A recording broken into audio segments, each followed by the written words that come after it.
I'm going to be doing my my full card recap for UFC Noche Grasso vs Shevchenko 2. So starting off with the first fight of the night, we have Josephine Knudsen versus Manik Mann. Yeah, dominant performance here from Josephine Knudsen, but I mentioned this in my prediction video. Her fight IQ and finishing instinct is horrible.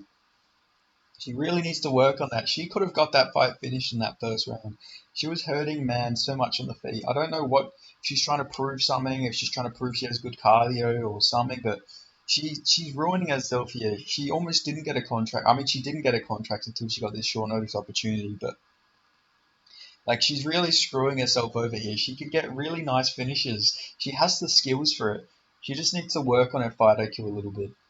But yeah, it was not as smart. She was not making very smart decisions there. But well, I mean, she was. She was fighting safely, but like she could have won that fight with a finish without going crazy. Like she had Man hurt so much against the fence that if she kept going a little bit more, she probably could have got a finish. But still really good performance from her. She got a win. She's one to look out for. She's good, but her finishing instinct is pretty bad in my opinion. And it's something to worry about if you ever pick her by her finish, because yeah, her finishing instinct isn't there. But she had a really good performance, and I can't hate on her for that.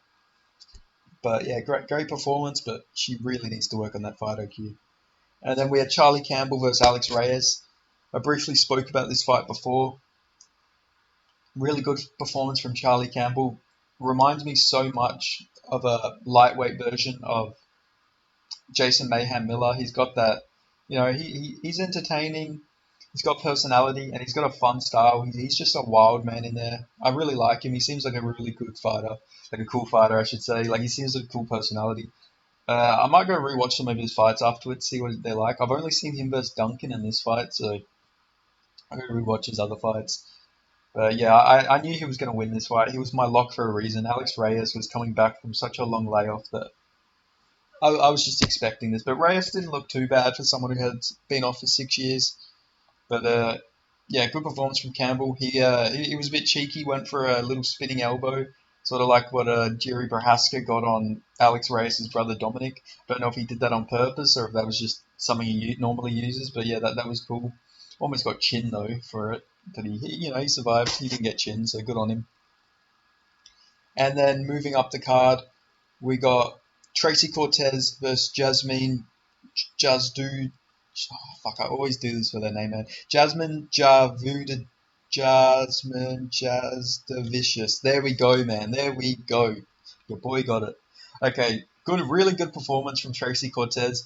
Seemed like Jasmine Jazudavicius was coming on a little bit strong in that second. Got a takedown, I believe it was the second. But Tracy Cortez actually is really good boxing. Like her boxing's actually really good. Like she was looking really good with the hands. Like she actually looks really improved in the striking. I really like that out of her. She looked good in this fight. Really good performance. The crowd fucking loved her. They literally erupted when she walked out. She's got star potential. Like the Mexican fan base, or maybe just the American fan base, because I'm sure there was a lot of Mexican Americans in the crowd, and they fucking loved her. That whole venue loved her. She walked out, and you fucking heard them pop. So that was a cool moment for Tracy Cortez there, and yeah, it was a really good performance from her.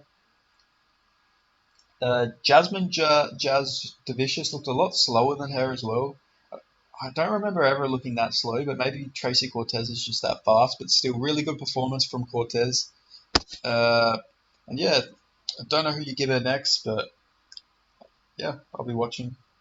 Then we had that weird little referee stoppage from Chris Tione with the Edgar Chairez versus Daniel Laredo fight. Just a really weird stoppage there, but an understandable one. But still, Tione could have done a few things better than just stopping the fight. He could have checked his arm. He could have done a lot. Even if you let him get choked out, at least he's not going to complain. Getting choked out for like 5 seconds isn't going to do him too much harm. But still, I get where Tony's coming from. But he's too caring to be a referee, in my opinion. He's always stopping fights a little too early. But still, good performance from Edgar Chairez. You got to feel bad for him though. He's not going to get his win bonus. But still, Daniel Laredo, weirdest UFC career. Then we had Roman Kopylov versus Josh Frem. Fucking amazing performance from Roman Kopylov. This guy deserves a ranked fighter, in my opinion. I spoke about this briefly. He's looked really good. I've been saying he's the middleweight Peter Yan, but he's even more kick heavy than Peter Yan, which I like to see. His takedown defense is looking really improved. He he was destroying Josh Frem's body with them body kicks. I really liked the body kick work from him. I liked that he was going to the legs as well. Josh Frem was never in that fight. Like Roman Kopylov was even in the first round where Roman Kopylov's a bit shaky, he was still destroying him. But I think it's time for a step up for Roman Kopylov. I think that step up should be uh, Chris Curtis. I think Chris Curtis makes the most sense next for him. And yeah, I'd love to see that fight. I reckon that'd be a real fun fight. If the UFC don't want to give him a ranked fighter though, then you do him versus Michelle Olachechik. That's also a really fun fight. But we'll see what the UFC does. His matchmaking's been really weird. It seems like they're giving him worse and worse fighters. So maybe he'll get somebody even worse after this. Maybe he'll get Jamie Pickett next. But yeah, still really good performance from Roman Kopylov, and I look forward to his next fight. And then we had Lupe Godinez versus Elise Reed. Dominant, destructive performance here for Lupe Godinez. I picked her, and she looked great in this fight.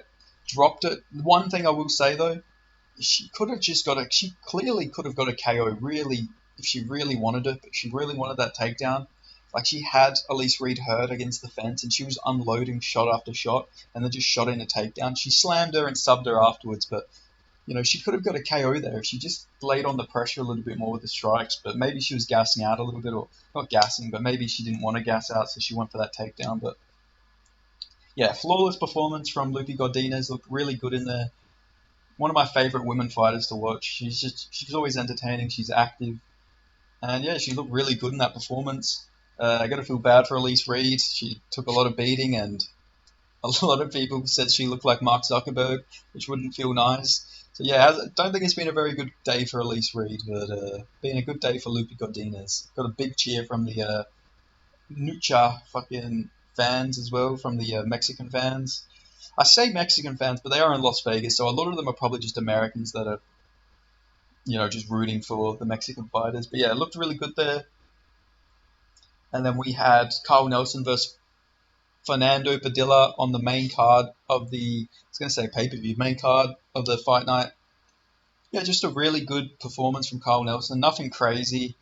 Clearly lost the first round, though. The judges have been weird. One of the judges gave it 30-27.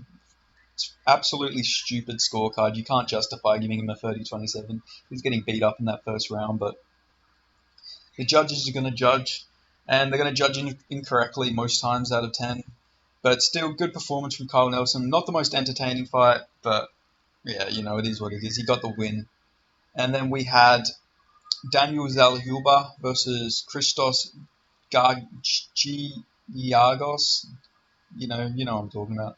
Yeah, good performance from Daniel Zalhuba. Looked like I think he lost the first round. The John Anik and like the commentary booth were like losing their minds to like some shot that Christos landed. I didn't think it was as damaging as they were going on about. They were screaming like he was on the verge of being knocked out, but he landed a good shot, but I don't think Zalhuba looked that hurt.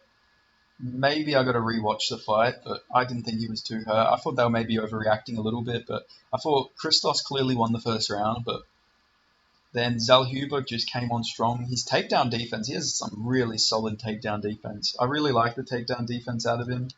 Like, he was just stuffing everything that Christos was throwing. I think he was gassing Christos out too. And also, I want to mention, he's a massive lightweight. I don't know how he makes lightweight, because this guy's big. Like, he's like, the best comparison I can give, he's like the Michael Morales of lightweight, I reckon. He's that same sort of size. He's a big boy, I reckon, for that weight class. I wouldn't be surprised if we see him at welterweight eventually. But yeah, good win from him there. Christos shot in like a really bad takedown, and then he just got anaconda choked or Das choked.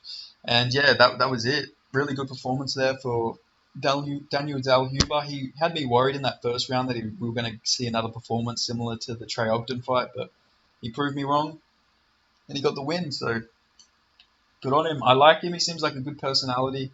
He looks like Ryan Garcia, so that gives him some benefit. You're going to see a lot of Ryan Garcia memes when he fights, so that helps him at least have a little bit of a name outside of his fighting. So yeah, good on him.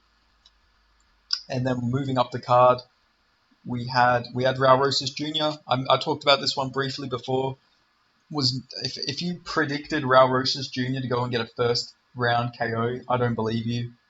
Like, there's no way anybody properly predicted that without like a memeing. But if they did, good on you, because I don't think there was anything in Raul Rosas' striking arsenal that we've seen previously that would have anyone convinced, unless they just thought Terrence Mitchell was very chinny, which you could argue he got brutally KO'd by Kai Kara France a couple of years ago on Tough, but regardless, really great performance from Raul Rosas Jr. Build him up slowly, in my opinion. Don't be rushing him. And yeah, I'm going to rush through the rest of this video because I already spoke about all these fights. So I'm not going to go in depth about these. But yeah, good performance from Raul Rosas Jr. Then we had the co-main event. We had Jack Della Maddalena defeating Kevin Holland. Spoke about this briefly. No clue how that was a split decision. Jack Della Maddalena clearly won that fight, 30-27 in my opinion. He looked very good defensively, and yeah, it looked like he was frustrating Kevin Holland too. Kevin Holland really didn't have much for him. Jack Della Maddalena was even talking to Kevin Holland. I don't know what he was saying. Hopefully there's some audio of it, but yeah, just a really good performance from Jack Della Maddalena. Anyone crying robbery just doesn't understand the scoring criteria. There's no way you can give that fight to Kevin Holland. Like, generally no way. They were close rounds, but not close enough to give Kevin Holland the fight. Like, that's just ridiculous in my opinion. But yeah, good performance from Jack Della Maddalena. And then the main event, I talked about this briefly. No way that was a draw. There's no way you can justify any 10-8s in that fight. Like, generally very stupid. Like, yeah, one of the worst scorecards ever, giving round 5 to Grasso 10-8. Like, there was no way you can justify that being 10-8. Like, it's generally ludicrous. It makes no sense at all. Like, generally makes no sense. The judging's becoming a fucking joke in the UFC. It's really turning into boxing. Unnecessary draw. Like, you could have given that fight to Grasso. I don't know why they felt the need to give it a fucking draw. But, yeah, it just reeks of corruption. But, still, fight could have gone either way. Draw unnecessary. I don't know if they're going to run that fight back. I don't think they can. She's already fucking 1-0 against her, so what can you do, man? Weird fucking judging. The judging is just becoming a joke in the UFC. Like, it is turning into boxing, and it's something I hate. I don't want my sport to turn into boxing and become corrupt, and we get all these controversial decisions. Luckily, there was no crazy robberies, but a draw is still fucking ridiculous to give that fight a draw. Like, if anyone can justify giving that fight to Grasso 10-8, I would love to hear it. Like, they need to start doing post-fight interviews for the judges. That's what I think they need to introduce. I might make a video about this. Because we gotta hear the fucking way... We gotta hear the reason why they're scoring these fights these way, man.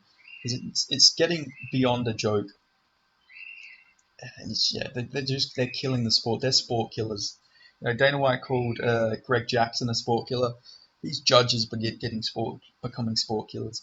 Like, yeah, they make the fights more exciting because you don't know if your guy is actually going to get the win that he fucking earns sometimes. And it makes the sport more exciting when your guy wins because you're still not fucking relieved at the end. Even if they put on a great 30-27 performance, you're still like, oh fuck, are they going to rob him? Are they going to rub him? But yeah, still. Overall though, really good card. I enjoyed this. Hopefully they do another one of these like Mexican themed cards for the holiday, Mexican Independence Day. Yeah, I liked it. This was a really fun card.